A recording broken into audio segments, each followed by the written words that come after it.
Pemirsa, suara anak muda menjadi salah satu yang menentukan di pemilu 2024 dan gimmick politik pun dikembangkan di media sosial.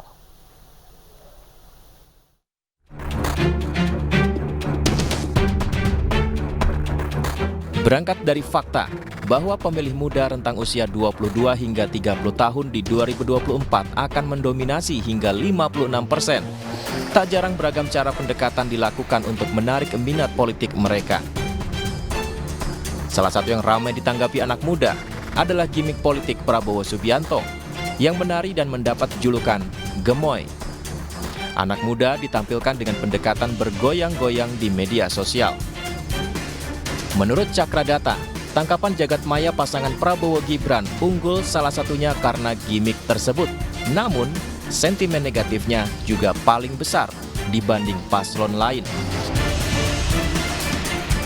Calon Presiden nomor urut 3 Ganjar Pranowo menegaskan menghargai proses pendekatan ke anak muda dengan cara gimmick apapun. Namun harus diingat bahwa ada substansi gagasan yang harus dibawa oleh calon presiden supaya dimengerti anak muda.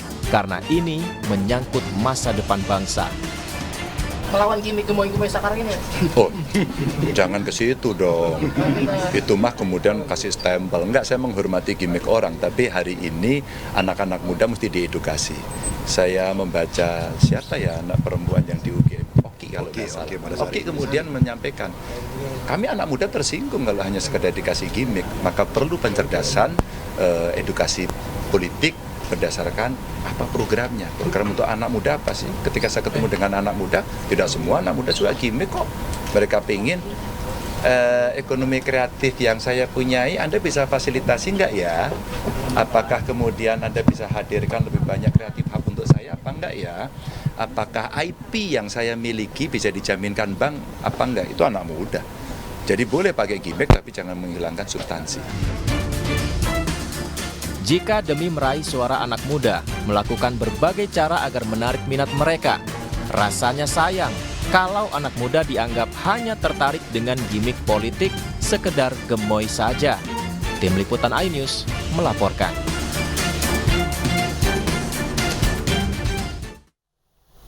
Ya, baik pemirsa, untuk membahas informasi selengkapnya saat ini telah bergabung bersama kami juru bicara dari TPN Ganjar Mahfud. Selamat sore Pangeran Syahaan, Bang Pange. Dan Halo, juga sore, ya, dan juga juru bicara dari Timnas Amin, Bang Grady Nagara. Selamat sore Bang Grady. Halo, selamat sore Mbak. Ya, dan jubir dari TKN Prabowo Gibran ada Mbak Putri Komarudin. Selamat sore Mbak Putri. Selamat sore, Assalamualaikum semuanya.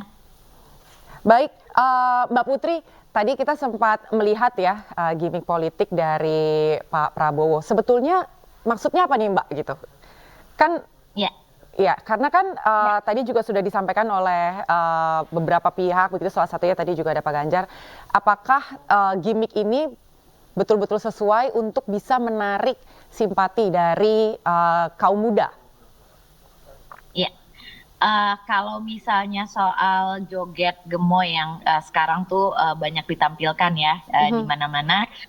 Justru kan ini sebenarnya sesuatu yang menunjukkan kepribadiannya Pak Prabowo juga gitu, dan ini bukan sesuatu yang kita amplifikasi dari TKN, tapi memang secara natural menjadi menarik buat anak-anak muda gitu, karena memang ini juga menunjukkan sisi humanisnya Pak Prabowo. Jadi sebagai seorang Menteri Pertahanan yang sekarang sudah banyak prestasinya, beliau juga ternyata ketika riang dan gembira itu langsung menunjukkan joget-jogetnya, gaya joget Gatot Kaca beliau bilangnya. Dan ini bukan hanya sekarang baru beliau lakukan, tapi sudah dari pemilu yang lalu, bahkan dari bertahun-tahun yang lalu lah gitu. Tapi ya karena sekarang lebih masif penyebarannya, ada orang yang membicarakan lewat TikTok dan Instagram, itu langsung disebarkan. Jadi banyak orang yang sekarang yang baru tahu terkait dengan joget Gatot Kaca ini.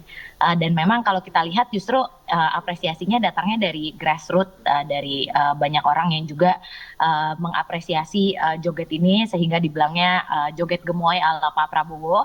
Jadi bukan berarti ini kita menciptakan gimmick, tapi justru ini originalitasnya Pak Prabowo yang akhirnya tersebar dan berkembang dan akhirnya menjadi viral di antara anak-anak muda itu sendiri. Dan kalau soal gagasan dan ide, di setiap kesempatan Pak Prabowo dan Mas Gibran juga tidak pernah berhenti untuk menyebarkan visi misi dan juga narasi yang ingin mereka perjuangkan untuk Indonesia. Mungkin juga teman-teman sudah sangat sering mendengar terkait dengan gagasan untuk makan siang gratis untuk anak-anak usia sekolah dan juga ibu hamil untuk menekan angka kemiskinan, stunting, dan juga untuk pemerataan ekonomi. Terus juga kita juga di antara para relawan dan juga pendukungnya Pak Prabowo ini kan juga senantiasa menyebarkan terkait dengan program-program kerja yang akan diusung oleh Pak Prabowo dan juga Mas Gibran. Untuk anak-anak muda, kalau tadi dibilang kita hanya menampilkan gimmick misalnya, kita sudah siap dengan program kredit startup milenial yang kemarin sempat dibahas oleh Mas Gibran juga, supaya anak-anak muda kita terutama yang di dunia startup ini mempunyai kepastian dalam hal permodalan yang kemarin sempat menjadi salah satu permasalahan. Baik, Jadi, berarti kalau sebetulnya soal secara gagasan dan juga visi misi itu sebetulnya sudah disampaikan, tapi kalau dari Mbak Putri sendiri, kalau dari Mbak Putri sendiri sebetulnya gimmick gemoy itu sebetulnya sudah ada dari sekian waktu yang lalu. Nah, ini kalau dari Bang Page sendiri, tadi paslon Anda menyampaikan bahwa anak muda justru merasa tersinggung begitu dengan diberikan gimmick-gimmick tari-tari gemoy gitu, seolah-olah tidak ada sudut pandang yang lain yang bisa dilakukan untuk mengambil hati anak-anak muda. Gimana Bang Pange? Ya, baik. Jadi pertama saya harus tegaskan dulu bahwa gimmick itu kan bagian dari political marketing ya, dan itu sah-sah aja untuk dilakukan sebenarnya untuk menarik perhatian. Tapi memang alangkah sedihnya kita jika perkembangan demokrasi kita yang menurut saya dari tahun ke tahun itu harus meningkat, itu kita berhenti hanya di level gimmick. Kita tidak lebih dalam membahas soal substansi, kita tidak lebih membahas soal rencana kebijakan seperti apa, di topik-topik, di bidang-bidang yang memang berkenaan langsung dengan anak muda.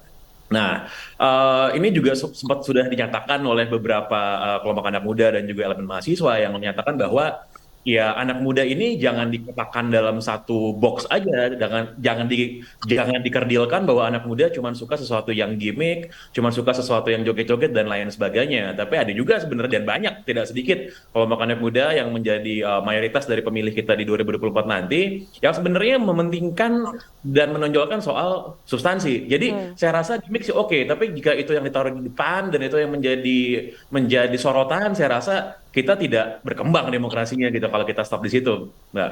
Oke, kalau tanggapan dari Bang Grady sendiri, Anda sepakat bahwa sebetulnya dengan gimmick politik yang dilakukan oleh paslon Prabowo Gibran ini semata-mata mengkerdilkan anak muda, atau sebetulnya ada tanggapan yang lain dari Anda?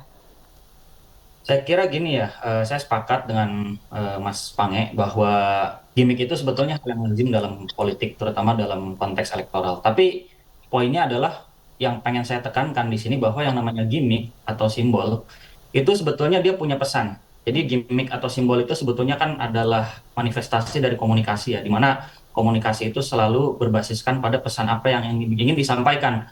Maka jadi pertanyaan adalah kalau seorang calon pemimpin itu joget-joget gitu ya misalnya, itu kan kita bisa aja pertanyakan gitu, sebenarnya apa substansi yang ingin ditekankan. Misalnya kami ya di Amin, simbol yang kami tekankan ketika kemarin kick off kampanye di hari pertama itu adalah kami berangkat dari Kampung Tanah Merah. Kenapa Kampung Tanah Merah?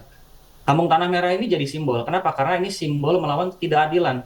Karena apa? Karena visi, misi, dan gagasan yang dibawa oleh paslon Amin itu adalah Indonesia adil makmur untuk semua. Keadilan itu menjadi kata kunci atau keyword yang selalu kami tekankan dalam setiap penyampaian gagasan, termasuk bahkan di dalam dokumen visi misi yang kami berikan.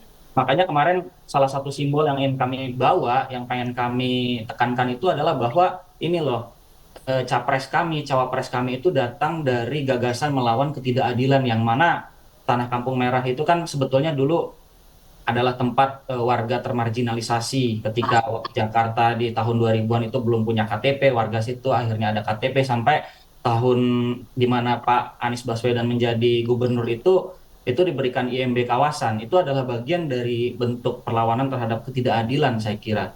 Seperti itu, Mbak. Oke, tadi sebetulnya Mbak Putri juga sudah menyampaikan apa yang menjadi tujuan dari gimmick politik ini, tapi nanti kita akan bahas di episode di dialog yang selanjutnya. Kita akan jeda dulu sesaat. Pemirsa, kami masih akan kembali usai jeda, tetap bersama kami di ID Sore.